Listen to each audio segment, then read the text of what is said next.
काही फलंदाज असे असतात की ज्यांची फलंदाजी बघताना अक्षरशः हरखून जायला होतं, कारण इतकी शैलीदार त्यांची बॅटिंग असते.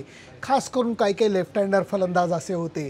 डेव्हिड गावरचं मला उदाहरण आठवतं आहे. खूप असे लेफ्ट हँडर फलंदाज होते. ब्रायन लारा होता की ज्यांची बॅटिंग बघताना अक्षरशः देहभान हरपायला होतं.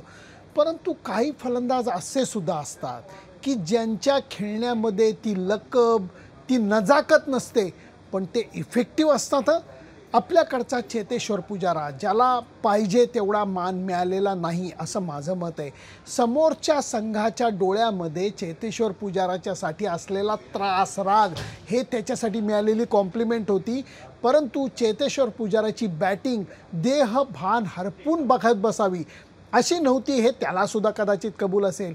परंतु गेल्या ऑस्ट्रेलिया दौऱ्यामध्ये त्यांनी भारतीय संघाच्या विजयामध्ये जो सिंहाचा वाटा उचलला, त्याच्यामध्ये काहीतरी 4 कसोटी सामने मिळून 1000 चेंडू तो खेळलेला आहे. समोरचे जे बॉलर्स होते, पॅट कमिन्स, जेस हॅझलवूड, स्टार्क आणि लायन, हे अक्षरशः त्याचा चेहरा बघून थकून गेले, इतका वेळ तो विकेटवरती उभा होता. तसाच एक बॅट्समन आहे दक्षिण आफ्रिकेचा डीन एल्गर. खेळताना तो नजाकत भरा दिसतो का? अजिबात नाही. परंतु इफेक्टिव्ह आहे का? 100% इफेक्टिव्ह आहे. कारण रोहित शर्मानी स्वतः प्रांजळ कबुली दिलेली आहे की डीन एल्गर आम्हाला त्रास देतो. दरवेळेला तो आमच्या विरुद्ध मोठी खेळी उभारतो आणि आम्हाला आशा आहे की ह्या दुसऱ्या टेस्ट मॅचमध्ये आम्ही त्याला रोखू शकू, अशी आम्हाला आशा आहे, असं तो बोलला. डीन एल्गर हा अत्यंत कष्टकरी बॅट्समन आहे. खेळताना तो कित्येक वेळेला चकतो, त्याच्या हाताला बॉल लागतो, त्याच्या बरगडीत बॉल लागतो, त्याच्या मांडीला बॉल लागतो, परंतु विकेटवरती तो उभा राहतो. ज्याला क्रिकेटच्या भाषेत आम्ही म्हणतो की तुमच्या विकेटची किंमत हे प्राइस टॅगच्या रूपाने तुम्ही एवढी मोठी वाढवून ठेवलेली असते जर तुम्ही उत्तम बॅट्समन असला तर. आणि डीन एल्गरच्या बाबतीत ते म्हणता येईल, कधीच तो सहजी आपली विकेट देत नाही. चेतेश्वर पुजारा कधीच सहजी विकेट देत नाही.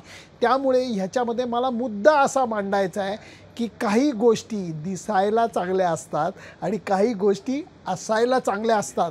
फार कमी वेळेला असं होतं की दिसायलाही छान, असायलाही छान. ब्रायन लारा बॅटिंग करताना दिसायलाही छान, इफेक्ट म्हणून असायलाही छान. तुम्ही आत्ताच्या घडीला जागतिक क्रिकेटमध्ये असे खूप बॅट्समन बघाल की जे दिसायला छान आहेत, पण त्यांच्या संघाच्या दृष्टीने असायला ते छान आहेत असं आपण छाती ठोकपणे म्हणू शकत नाही.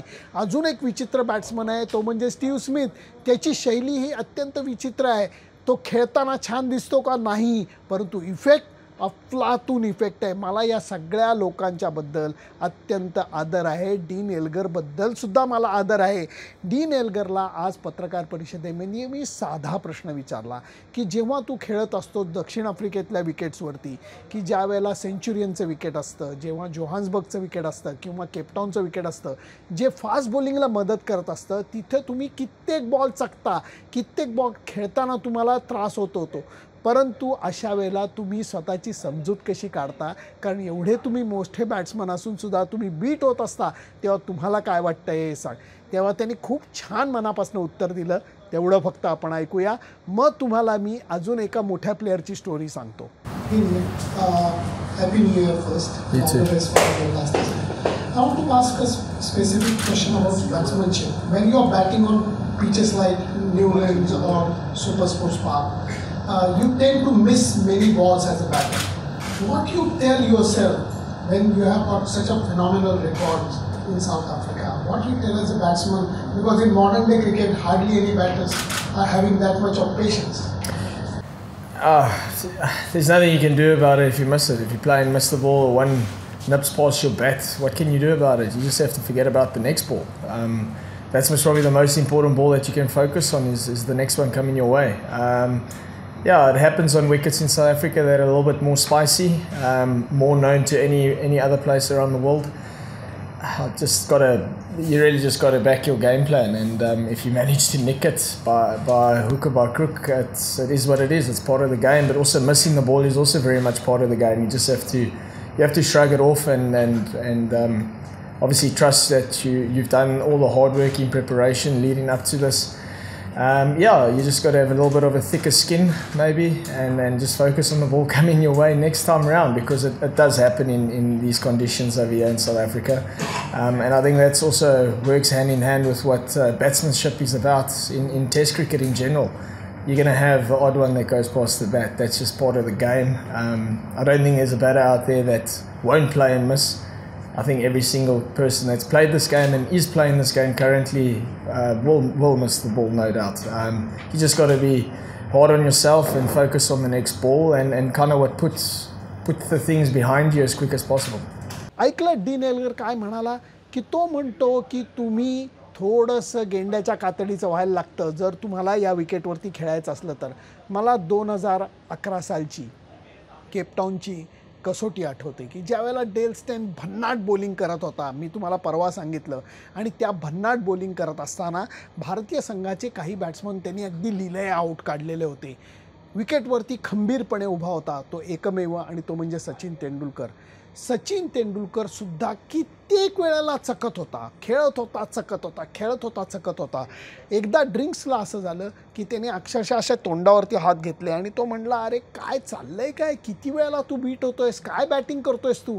आणि जेव्हा त्यांनी चेहऱ्यावरचा हात काढला तेव्हा त्याला ड्रेसिंग रूम दिसलं आणि तेव्हा त्याला रिअलाईज असं झालं, मी कुठं उभा आहे, विकेटवरती उभा आहे, मी पॅव्हलियनमध्ये परत गेलो आहे का आऊट होऊन, नाही. मग तो म्हणला बाकीचं सगळं गेलं बाजूला, कारण अखेर तुम्ही दिसण्यापेक्षा असणं जास्त महत्त्वाचं आहे. आत्ता मी कुठं आहे, विकेटवरती उभा आहे, म्हणजे मी अजूनही खेळतोय हे त्यांनी लक्षात घेतलं आणि नंतर कडक बॅटिंग केली. हरभजन सिंगसोबत सुंदर भागीदारी केली आणि 51वे कसोटी शतक त्यांनी झळकावलेलं होतं. या सगळ्या गोष्टी आठवण्याचं कारण हे डीन एल्गरची केपटाऊन कसोटी ही शेवटची कसोटी असणार आहे. शेवटचा सामना तो खेळणार आहे. त्यामुळे काही प्रमाणात दक्षिण आफ्रिकेचा संघसुद्धा थोडासा भावूक झाला आहे. आत्ताच्या घडीला बौमाला इंजुरी झाल्यामुळे कॅप्टनशिपसुद्धा डीन एल्गरकडे आलेली आहे. त्यामुळे डीन एल्गरला एक जबरदस्त मानवंदना कसोटी जिंकून द्यायची अशा पद्धतीने दक्षिण आफ्रिकेचा संघ प्लॅन करतोय. या प्लॅनला उधळण्यासाठी भारतीय संघाला 2च गोष्टी करायला लागणार आहेत. ते म्हणजे बॅटिंग चांगली करायला लागेल, डीन एल्गरला लवकर आऊट काढायला लागेल. सांगायला सोपं, करायला खूप अवघड अशा या गोष्टी आहेत. त्यामुळे दिसणं सोपं आहे, करणं अवघड आहे. ह्याच गोष्टी तुम्हाला नोकरीमध्ये सुद्धा दिसतील. काही तुमचे एम्प्लॉई असे असतील की जे काम करायला दिसायला छान आहेत, म्हणजे स्टाईल मारतायत, जेंट्स लेडीजबद्दल मी म्हणत नाही आहे, परंतु ते स्टाईल मारतायत, प्रेझेंटेशन छान करतायत, परंतु इफेक्ट होत नाही आहे. म्हणजे दिसणं छान, असणं तेवढं छान नाही. लग्नाच्या बाबतीतसुद्धा असंच असतं. परत जेंट्स लेडीजची गोष्ट आपण करत नाही. देवानी एक गुगली आपल्या डोळ्यांमध्ये टाकलेला आहे. आपण पहिल्यांदा जे दिसतं त्याच्यावरती विश्वास ठेवतो, त्याला भुलतो आपण. त्यामुळे लग्न करत असताना बायको म्हणून किंवा नवरा म्हणून दिसण्यापेक्षा असण्याला थोडंसं जास्त महत्त्व दिलं पाहिजे, असं माझं मत आहे. तुमचं मत काय मला जरूर कळवा. डीन एल्गरबद्दल तुम्हाला काय वाटतं जरूर कळवा. चेतेश्वर पुजाराचा मी मुद्दा मांडला, त्याच्याबद्दल तुम्हाला काय वाटतं जरूर कळवा. फक्त त्याच्याकरता माझं Facebook page, Instagram channel, YouTube channel subscribe करायला विसरू नका. कसा वाटला हा ब्लॉग? दिसण्यापेक्षा असणं महत्त्वाचं. Bye bye.